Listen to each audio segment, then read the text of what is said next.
Good morning, good afternoon, good evening, where you are across this great wide world of ours. I hope you're doing well. I'm doing well. Things are going well. And what I'm going to talk about today is carry this more forward with the Bureau of Indian Affairs. And from this point forward, I'm going to call the BIA. Bureau of Indian Affairs is really the government likes the alphabet. So I always call it the alphabet soup of things that they like to do in life. So, um, the BIA, though I don't like, I've been kind of, one of the things I've been doing lately is I've been doing some mindfulness as to say where I am at, where I want to see things go. And I have been still, and I'm still a big component or a big advocate of defunding the BIA because I really think it's too top heavy. There's too much bureaucracy. It's not doing what it needs to do because really the decisions on tribal decisions are laid with the tribal chiefs and on the reservations themselves. And with the BIA, really, I think it's antiquated. I mean, the system actually was established in the 1820s. And I've talked about this previous on a lot of my other videos. And you can see, go below and see my other videos, and I didn't hook them all up on there.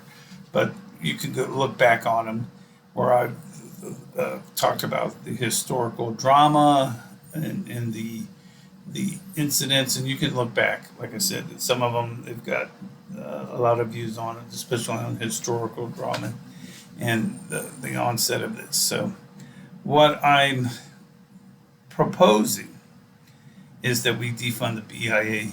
There's 12 regional offices with headquarters in Washington, D.C. Been a component of this that the headquarters move somewhere in the Midwest, like somewhere like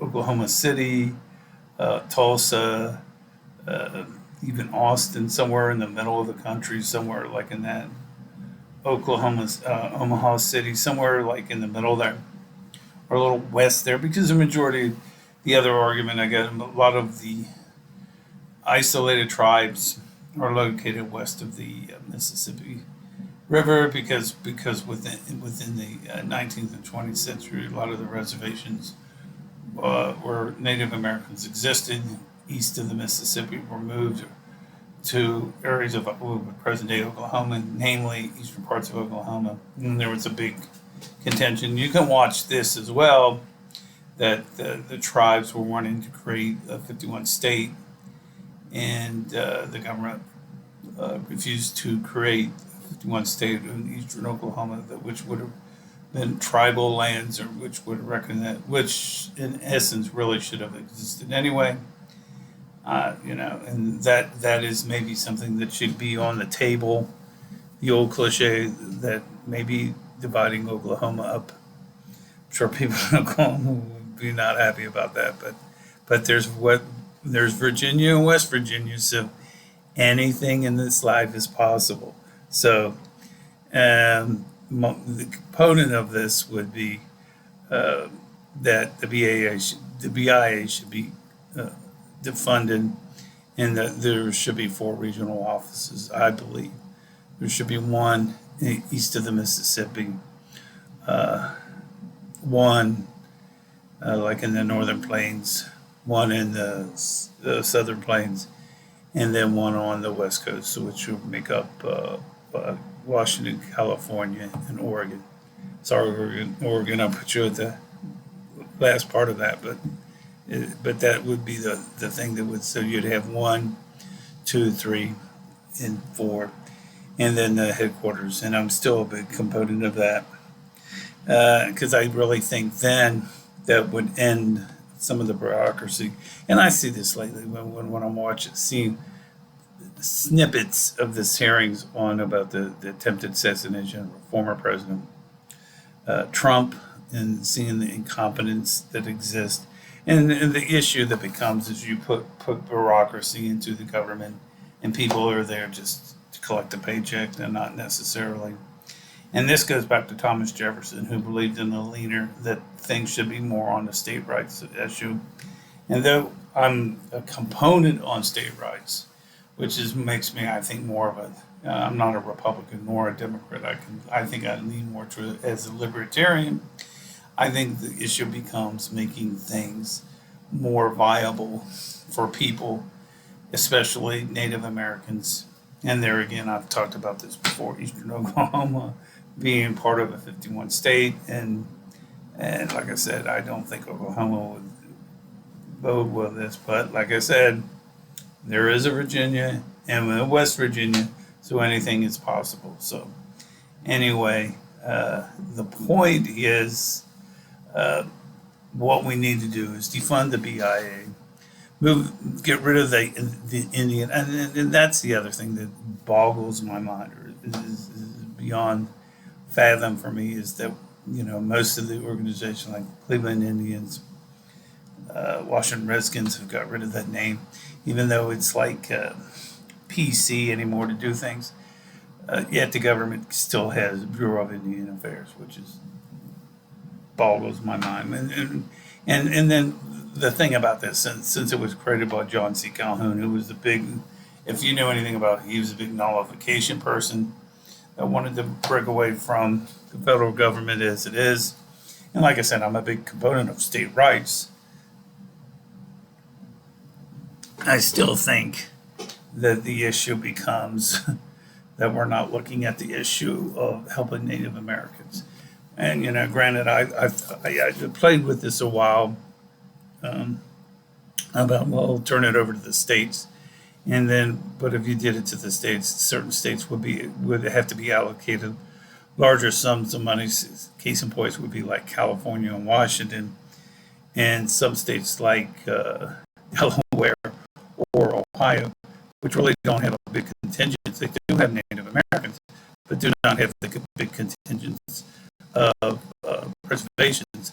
Would get smaller portions of that, and I didn't think that was a fair solution, and I think that would add more chaos than what needs to be.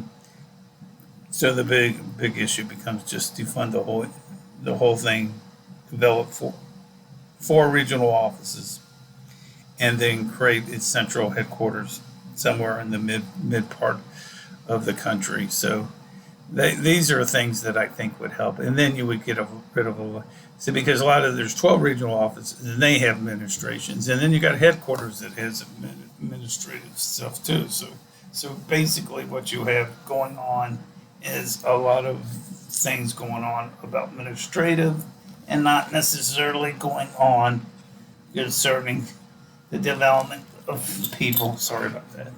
Of helping people better their lives. So, and using the word Indian, I just think is they're indigenous people, and they're people, and like I said, my concern also is casinos. But I wrote a book on after the COVID about the diminishing return on the casinos, and those services are the social and the infrastructure on many of these Native American tribes. And really, when it gets down to it, or what's the old cliche, when the rubber hits the road, the tribal leaders are the ones that know best for their tribes, and not the federal government. And though the federal government has been instrumental in developing this hopelessness and this hatred for the American people, I think it would behoove to look at creating, like I said, a central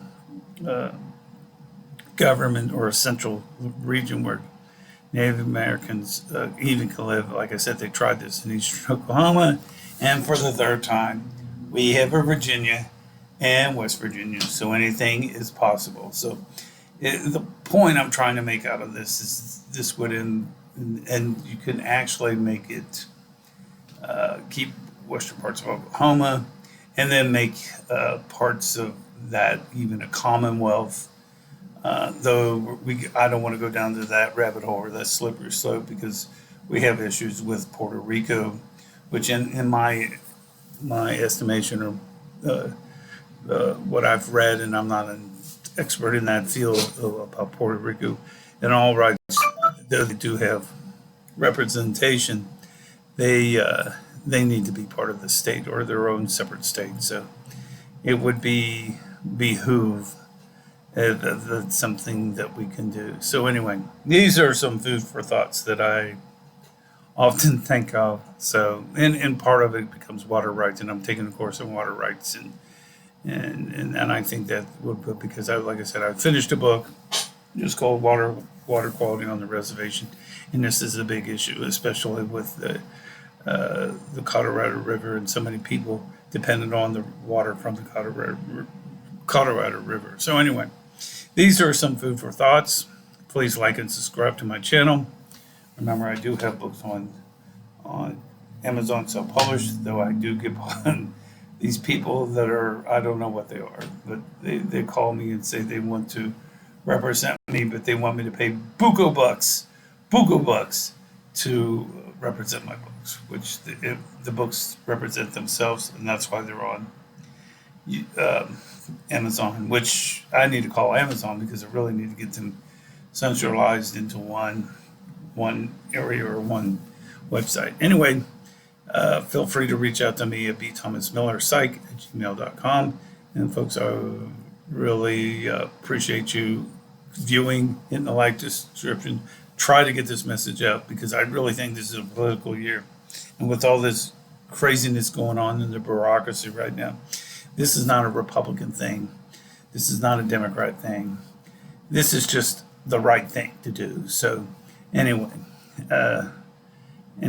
well, wait, and we'll do a new video very shortly. Have a great day. Bye.